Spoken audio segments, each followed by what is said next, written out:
Hello, I'm the author. This is the music video for my spoken word piece entitled Mental Prison, about my fight with post-traumatic stress disorder. PTSD is a silent killer, one that many of us face each and every day. The imagery in this music video is made to show that while you are running in the woods, being chased, there are many of us here at home that are running from the thoughts in our heads and the demons in our sleep.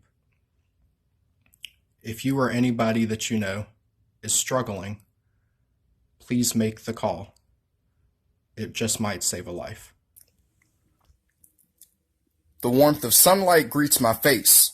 Another dark and dreary day is what I find to wake. Each morning with blurred vision. Is this reality? Or am I still dreaming? Haunted by the nightmares of this mental prison I'm still feeling. I struggle to get out of bed, such little strength in my limbs, stuffing my face to cope with my inner desire to be thin. I see the way that you look at me, like I'm nothing more than the sediment underneath your feet. I'm being crushed by the weight of 1,000 expectations, a never-ending cycle, but see, it's a catch-22 situation. I need a flow of people to see. The lack of social interaction prevents me to breathe. The air is sucked out of my lungs, like I'm trapped underwater, held down by a weight that is crushing me. You see, it takes me back to when I was beaten and broken, and my begs and pleas for the pain to stop, while never heard, were spoken. I was left alone crying in the dark, a scared 10-year-old kid who never spoke until the lack of a mark. Over the years it progressed, like cancer taking over my body, my eyes the only witness wishing to be set free. The events of high school were torture. No, literal torture. You see, some rumors were started that I was nothing more than a monster. I knew the truth, but no one seemed to care. They made sure to do everything they could to leave my soul feeling bare. I toughed it out for as long as I could, but eventually the psychological torture became physical. The saying, if it's too good to be true, well then it probably is, had always been irrelevant, until I sat through what they did.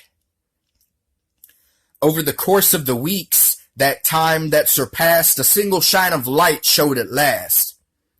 There was a girl that made an introduction senior year in high school, so close to a graduation. I was shy and in pain, and I thought that she felt sorry for me. No matter how long my heart poured rain, this new friend is all that I could see. As the bus dropped us off, I was invited to come over one day. And as soon as it drove out of sight, it was like someone shut out the lights. I felt the pain in the back of my head and went down hard. I was shoved into the trunk, and once again, I was alone in the dark. I came to this tremendous light. It was so bright I couldn't see. All I could hear were their voices as they said what they were going to do to me. I was tied to a chair. The rope tightened the more I struggled. In my heart, I felt a tear, and I remember thinking to myself that this was it. I had taken beatings before, but the pain made me want to give up because honestly, I didn't know if I was going to survive. You see, everyone knows about that response that is fight or flight, but what scared me more than the pain that my brain relayed was the fact that my body lost its strength to delay. I'm 23 now. I was one of the kids who went through a lifetime of trauma before my life even began, but that's everyone's drama. One night it became all too much to bear, and it all came back. That room, that chair. I wrote a note, not even saying goodbye to the ones I loved, but calling out the ones who did this to me. The bottle, the blade, the blood, all became one. I tried so hard because I couldn't take it. You see, you can have a great life, have an amazing day, But living with PTSD, left inside this mental prison, the pain will always stay.